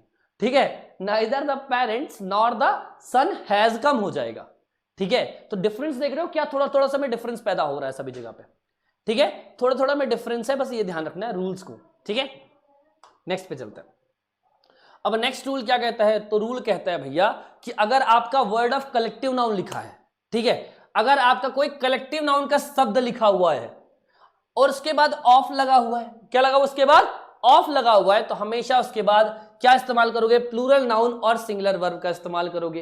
किसका इस्तेमाल करोगे, प्लूरल नाउन और सिंगुलर वर्ब। मतलब जैसे मान लो ये टीम, टीम एक कलेक्टिव नाउन है ना, ये बैंड, बैंड एक कलेक्टिव नाउन है ना, ये आर्मी, आर्मी एक कलेक्टिव नाउन है ना, इसके जस्ट बाद अगर मैं ऑफ का इस्तेमाल कर दूं, क्या कर दूं, ऑफ का इस्तेमाल कर दूं, तो इसके बाद यहां पे प्लूरल काउंटेबल नाउन लिखना और वर्ब क्या लिखोगे, सिंगुलर लिखोगे। वर्ब क्या लिखोगे, सिंगुलर फॉर्म में लिखोगे, ठीक है। जैसे क्या लिखा है, a team of musicians, a team of musicians, तो अल्टीमेटली यार सब्जेक्ट क्या है, सब्जेक्ट तो अ टीम ही है ना, तो अ टीम ऑफ म्यूजिशियंस है, सब्जेक्ट क्या है, अ टीम है, तो इसके लिए कहां पे आएगा, हैज कम आएगा, हैव कम नहीं आएगा, ठीक है। तो सिंगुलर क्या आएगा यहां पे, सिंगुलर वर्ब आएगा। क्लियर है, चलो बढ़िया, ठीक है, समझ में आ गया सभी को। आगे बढ़ते हैं। नेक्स्ट रूल क्या कहता है, नेक्स्ट रूल कहता है कि अगर आपके सेंटेंस में कहीं भी फिक्स्ड टाइम है या फिक्स्ड डिस्टेंस है या फिक्स्ड अमाउंट लिखा हुआ है, क्या लिखा है, फिक्स्ड टाइम, फिक्स्ड डिस्टेंस या तो फिक्स्ड अमाउंट, वो अपने साथ हमेशा सिंगुलर फॉर्म ऑफ वर्ब लेगा। क्या बोल रहा है, अगर फिक्स्ड टाइम है, फिक्स्ड डिस्टेंस है या तो फिक्स्ड अमाउंट है, अपने साथ हमेशा सिंगुलर फॉर्म ऑफ वर्ब लेगा। क्या लेगा अपने साथ हमेशा, सिंगुलर फॉर्म ऑफ वर्ब। जैसे क्या लिखा है, 50 किलोमीटर्स, अब ये 50 के कारण यहां पे किलोमीटर्स आ गया है ना, क्या लिखा है, 50 kilometres is a long distance. भले यार किलोमीटर्स लिखा है, लेकिन जो वर्ब है ना वो किस फॉर्म में है, सिंगुलर फॉर्म में। किस फॉर्म में है, सिंगुलर फॉर्म में। ध्यान रखना ये सिर्फ ये डिस्टेंस में नहीं आता है, सिर्फ ये डिस्टेंस की बात नहीं है, यहां पे टाइम की भी बात है। किसकी बात है, टाइम की भी बात है, और नीचे अमाउंट की भी बात अगर करोगे तो सेम ही बात रहेगी, डिस्टेंस टाइम अमाउंट के साथ हमेशा सिंगुलर वर्ब आता है, ठीक है। लेकिन ध्यान रखना फिक्स्ड होना चाहिए, है ना, ये बहुत इंपॉर्टेंट है, फिक्स्ड होना चाहिए। चलो नेक्स्ट पे चलते हैं, बहुत अच्छा बढ़िया रूल आया यार। अब क्या होता है, कुछ नाउन हमें सिंगुलर दिखते हैं लेकिन होते वो क्या है, प्लूरल होते हैं। अब ये नाउन होते क्या है यार, ये नाउन ऐसे नाउन है जिसमें बाय डिफॉल्ट एस और एस लिखा है। क्या लिखा है, बाय डिफॉल्ट एस और एस लगा हुआ है। या तो ऐसे नाउन जो पेयर्स में यूज किए जाते हैं, जैसे क्या हो गया, एक वर्ड होता है टोंग्स, एक वर्ड होता है क्या, टोंग्स। चल एक वर्ड क्या होता है, टोंग्स, एक वर्ड होता है कैटल, एक वर्ड क्या होता है, कैटल, एक वर्ड क्या होता है, पीपल, एक वर्ड क्या होता है, पुलिस, एक वर्ड क्या होता है, peasantry,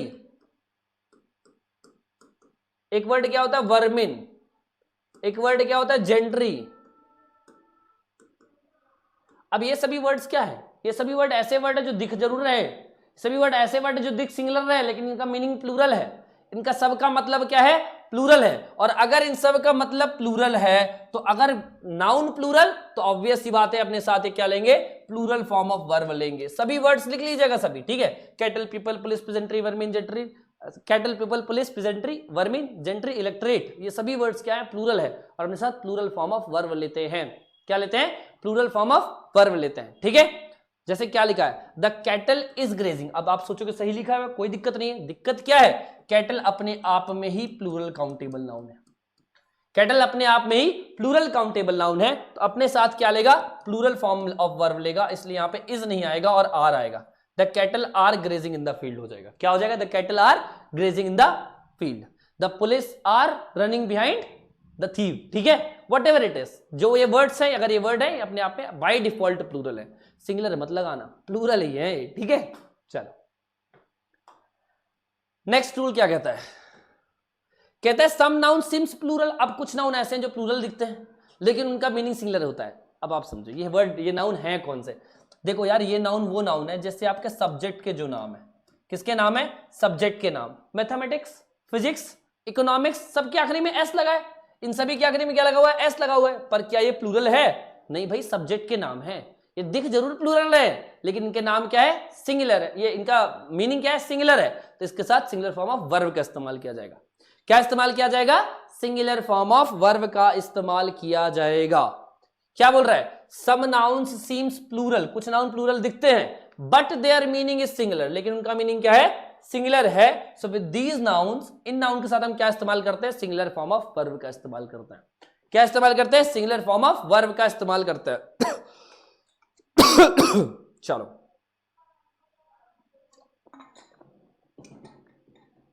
singular form of verb का इस्तेमाल होगा।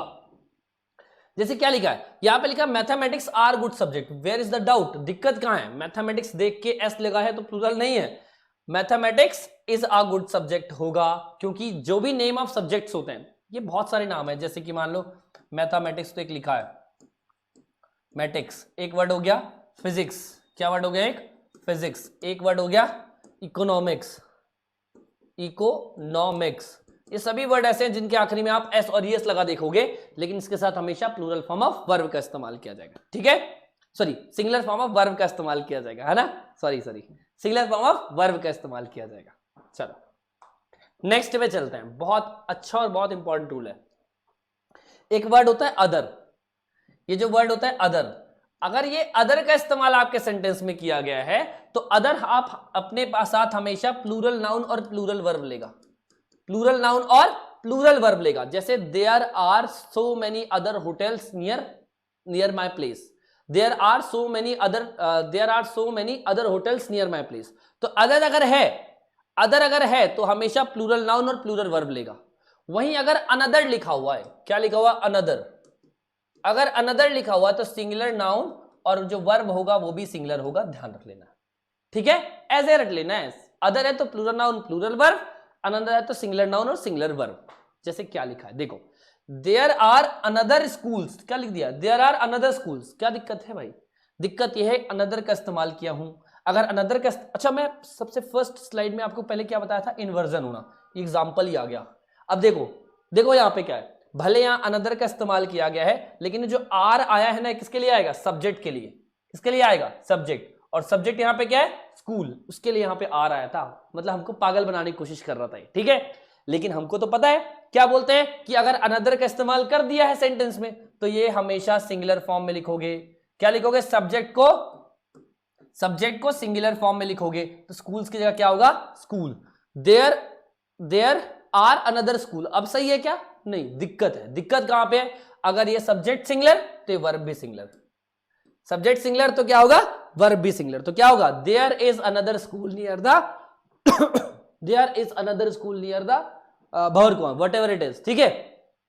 तो हमने क्या पढ़ा कि अगर आपके सेंटेंस में अनदर का इस्तेमाल किया गया है, किसका इस्तेमाल किया गया है, अनदर का इस्तेमाल किया गया है, हमेशा अपने साथ ये सिंगुलर सब्जेक्ट को लेता है और वर्ब हमेशा सिंगुलर ही आती है, सिंगुलर सब्जेक्ट और सिंगुलर वर्ब का इस्तेमाल किया जाता है, किसके साथ, अनदर के साथ, ठीक है।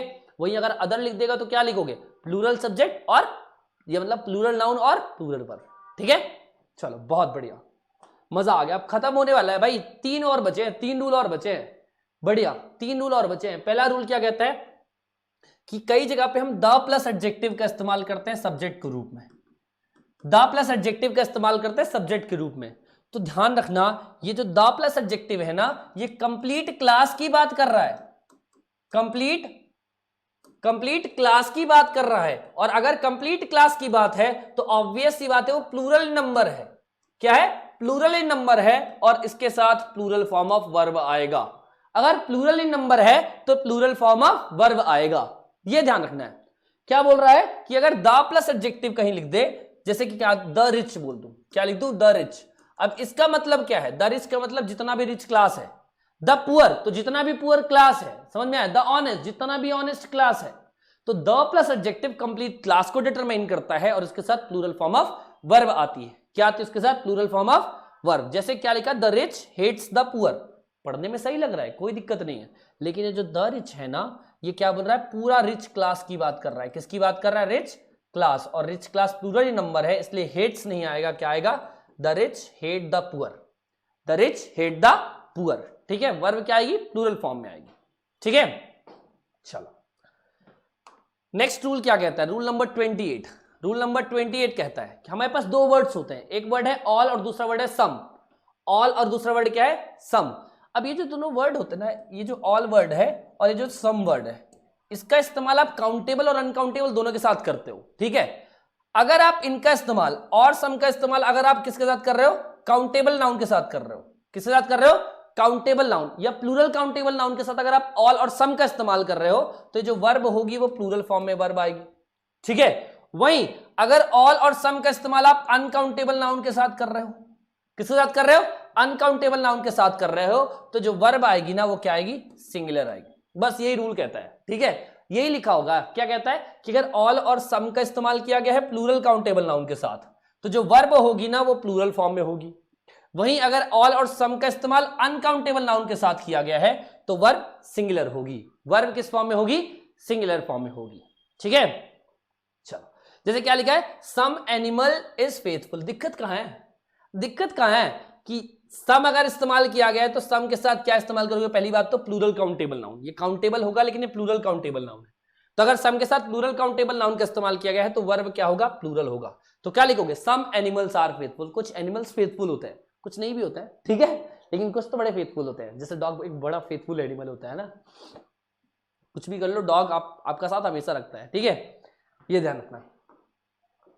अब नेक्स्ट रूल क्या कहता है, कुछ वर्ड है, कुछ वर्ड्स हैं, कौन कौन से, half of, part of, half of, plenty of, one third of, some of, all of, none of.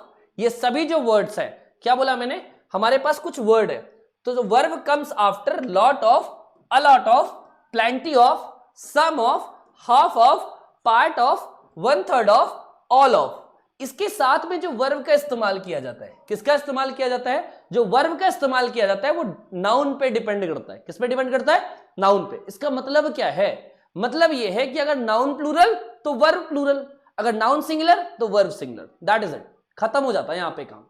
क्या बोल रहे हैं, verb comes after lot of, a lot of, plenty of, half of, part of, one third of, some of, all of, depends on the noun. किस पे depend करेगा, noun पे depend करेगा। अगर नाउन प्लूरल तो वर्ब क्या होगा, verb will B plural. अगर नाउन सिंगुलर तो वर्ब भी क्या होगा, सिंगुलर होगा। वर्ब भी क्या होगा, सिंगुलर होगा। चलिए ठीक है, थक गया यार मैं। अगर नाउन प्लूरल तो वर्ब प्लूरल, नाउन सिंगुलर तो वर्ब सिंगुलर। जैसे क्या लिखा है, अ lot of books, a lot of books, तो अ लॉट ऑफ का इस्तेमाल अगर प्लूरल काउंटेबल नाउन के साथ किया गया है, अगर नाउन प्लूरल है तो वर्ब क्या होना चाहिए, प्लूरल होना चाहिए। A lot of books were published होना चाहिए, क्या होना चाहिए, a lot of books were published, a lot of books were published, ठीक है। चलिए नेक्स्ट रूल क्या कहता है, नेक्स्ट रूल पे चलते हैं। नेक्स्ट रूल क्या कहता है, नेक्स्ट रूल देखते हैं। लिखते हैं कि some nouns are made up of, कुछ नाउन किससे मिलके बने होते हैं, टू पार्ट्स। टू पार्ट्स मतलब कैसे, मतलब जैसे पैंट हो गया तो पैंट्स उसको क्या कहते हैं, पैंट्स कहते हो, टॉन्ग्स कहते हो, सीजर्स कहते हो, ठीक है। तो क्या कहते हैं, some nouns are made up of two parts. अब टू पार्ट्स में जैसे क्या हो गया, पैंट्स, क्या हो गया, two pants, trousers, trousers. Next हो गया क्या, पैंट्स हो गया, ट्राउजर, बाइनोकुलर्स, बाइनोकुलर्स, CULARS, ठीक है। Next glasses, glasses. जितने भी आप क्या करते हो, जितने भी आप आंखों में लगाते हो, चश्मे उसमें होते हैं ना, सभी के साथ आप क्या देखते हो, दो पार्ट्स में इसके साथ इस्तेमाल किया जाता है। एक वर्ड होता है टॉन्ग्स, एक वर्ड क्या होता है, टॉन्ग्स, एक वर्ड होता है सीजर्स, एक वर्ड होता है क्या, शूज। ये सभी वर्ड क्या होते हैं, पेयर में इनका इस्तेमाल किया जाता है। किसमें इस्तेमाल किया जाता है, इनका पेयर में इस्तेमाल किया जाता है। इसलिए इन नाउन के साथ हमेशा प्लूरल फॉर्म ऑफ वर्ब का इस्तेमाल होगा। इसलिए इन नाउन के साथ हमेशा प्लूरल फॉर्म ऑफ वर्ब का इस्तेमाल होगा। ये हमारा रूल कहता है, ठीक है, ये हम नहीं कह रहे, रूल कह रहे हैं, ठीक है। चलो क्या हो गया, चलो ये क्या कहता है, हमेशा प्लूरल फॉर्म ऑफ वर्ब का इस्तेमाल होता है। जैसे क्या लिखा है, माय शूज इज न्यू नहीं होगा, ये माय शूज इज न्यू नहीं होगा, क्योंकि क्या, क्यों नहीं होगा भाई, ये जो वर्ड है ना, ये जो वर्ड है ना, ये पेयर में इस्तेमाल किया गया है, और अगर पेयर में इस्तेमाल किया गया है तो इसके साथ प्लूरल फॉर्म ऑफ वर्ब का इस्तेमाल किया जाएगा। तो क्या लिखोगे, माय शूज आर न्यू, क्या लिखोगे, माय शूज आर न्यू, ठीक है, समझ में आया। तो कुछ जो नाउन जो पेयर्स में इस्तेमाल किया जाता है उसके साथ हमेशा प्लूरल फॉर्म ऑफ वर्ब का इस्तेमाल किया जाता है। Any doubts till this part, so we have completed with 30 rules. हमने 30 रूल किए हुए हैं, ठीक है, और 30 रूल को बड़े अच्छे से समझा है, उसको डिटरमाइन किया भाई कि रूल होता है क्या है, बने कैसे हैं, और अगर सब्जेक्ट सिंगुलर है तो वर्ब कैसे आएगा, अगर सब्जेक्ट प्लूरल है तो वर्ब कैसे आएगा, समझ में। तो हमने रूल को बड़े अच्छे तरीके से किया हुआ है। अगर कोई भी दिक्कत है, अगर कोई भी दिक्कत है तो आप हमें व्हाट्सएप कर सकते हैं, ठीक है, हमारे टेलीग्राम चैनल पे भी आप अपने डाउट भेज सकते हैं, ठीक है। तो आई होप आपको ये वीडियो बहुत पसंद आएगा। चलते हैं, मिलते हैं नेक्स्ट वीडियो पे, तब तक के लिए धन्यवाद, थैंक यू, जय हिंद।